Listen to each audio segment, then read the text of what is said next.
2019 के लोकसभा इलेक्शन के दौरान 2019 मतलब पिछला 2024 का नहीं, उसके 5 साल पहले अरविंद जी केजरीवाल गोवा आए थे हमारी सभा में लोगों से बात करने के लिए इलेक्शन कैंपेन के दौरान, और उन्होंने एक भविष्यवाणी की थी। आपको याद होगा 2019 में अमित शाह जी सिर्फ भारतीय जनता पार्टी के प्रेसिडेंट रहा करते थे, उनका कोई मंत्री पद नहीं था। और अरविंद जी केजरीवाल ने गोवा में कहा था कि अगर 2019 में भारतीय जनता पार्टी फिर से सत्ता में आई तो देश के गृह मंत्री अमित शाह बनेंगे, और जिस देश के गृह मंत्री अमित शाह बनेंगे उस देश की हालत क्या होगी आप जरा सोचिए और फिर वोट कीजिए। बुरा लगता है बोलने के लिए कि 2019 में भारतीय जनता पार्टी सत्ता में आई और 2019 से आज तक जैसे उन्होंने कहा था जिस देश के गृह मंत्री अमित शाह रहे हैं उस देश की क्या हालत हुई है आज सबके सामने है। और आज गोवा में भी सेम हालत है, और वो हालत ऐसी है कि कोई भी सरकार के विरुद्ध आवाज नहीं उठा सकता है।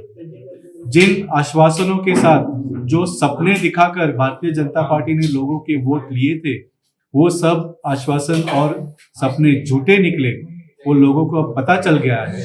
इसलिए जब लोग उसका विरोध करने लगे हैं तब पूरा एक दहशत का वातावरण देश भर में और गोवा में ये भारतीय जनता पार्टी निर्माण कर रही है।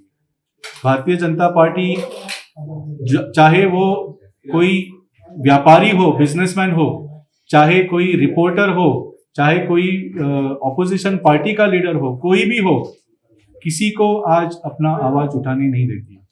भारतीय जनता पार्टी आज मैसेज देती है सीधा कि हम भ्रष्टाचार करेंगे, हम लूटेंगे, देश की संपत्ति को हमारे दोस्तों के हाथ दे देंगे, और खबरदार जो कोई इसके सामने आवाज उठाएगा। तो गोवा में आपने देखा है कि पूरे देश में गोवा का नाम एक सुरक्षित और एक सेफ और एक पीसफुल जगह हमारे लिए एक नया एक स्पेशल नाम दिया जाता है, सुसेगाद। सुसेगाद मतलब खुशहाल लोग, सुसेग से रहते हैं। सुसेग मतलब आराम से रहते हैं, कोई पंगा नहीं लेते, कोई तमाशा नहीं करते। ऐसे लोग गोवा के लोगों की और गोवा की एक छवि है पूरे देश में और पूरी दुनिया में। इस गोवा की भी हालत भारतीय जनता पार्टी ने और प्रमोद सावंत सरकार ने ऐसे ही कर दी है जैसे अमित शाह ने पूरे देश की की है। और जैसे कि आपने सुना है एक एक्टिविस्ट की आज इतनी बुरी हालत कर दी, क्योंकि बहुत पहले से हम देखते हैं कि लोगों के ऊपर टारगेट किया जाता था लेकिन वो इंडिविजुअल टारगेट किया जाता था। आज रामा कांडकोणकर जैसे एक्टिविस्ट के ऊपर ऐसा हल्ला किया हुआ है कि it is not a individual attack.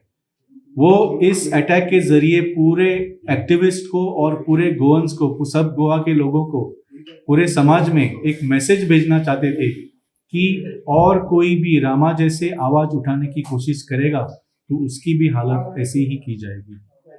तो आज का प्रेस कॉन्फ्रेंस लेने का मकसद ये है कि आम आदमी पार्टी ने बहुत सारी कोशिश की है गोवा में लॉ एंड ऑर्डर के इसके ऊपर सुधार करने की। हम लोग ने पुलिस स्टेशंस में कंप्लेंट्स की है, हम लोगों ने रास्ते पे आंदोलन, सड़क पे आंदोलन किए हैं, हम लोगों ने गवर्नर तक हम लोग ने मेमोरेंडम्स दिए, पूरी कोशिश की है। हमारे विधायकों ने गोवा की असेंबली में आवाज उठाई इसके बारे में, कुछ फायदा नहीं है। क्योंकि जैसे मैंने कहा बीजेपी का एक स्टेटेड एजेंडा है, उनकी वो नियत है कि एक दहशत का वातावरण पूरे गोवा में निर्माण करे ताकि कोई भी आवाज उठाने की हिम्मत ना करे। तो आज जरूरत है कि हम लोगों के पास जाए और इस दहशत के खिलाफ एक जन आंदोलन शुरू करें। इसीलिए आज आम आदमी पार्टी गोवा में, पूरे गोवा में एक कैंपेन का लॉन्च कर रहे हैं, वो है बीजेपीचे गुंडाराज गोयान नाका। इसका मतलब है गोवा में बीजेपी का गुंडाराज नहीं चाहिए। तो इस कैंपेन से हम लोग पूरे 40 कॉन्स्टिट्यूएंसीज में लोगों के पास जाएंगे और नुक्कड़ सभा के जरिए लोगों को ये मैसेज पहुंचाएंगे कि आज बीजेपी के खिलाफ खड़े होने की जरूरत है और बीजेपी से डरने की कोई जरूरत नहीं है। आम आदमी पार्टी आपके साथ है और मिलकर हम इस गुंडाराज को खत्म करें।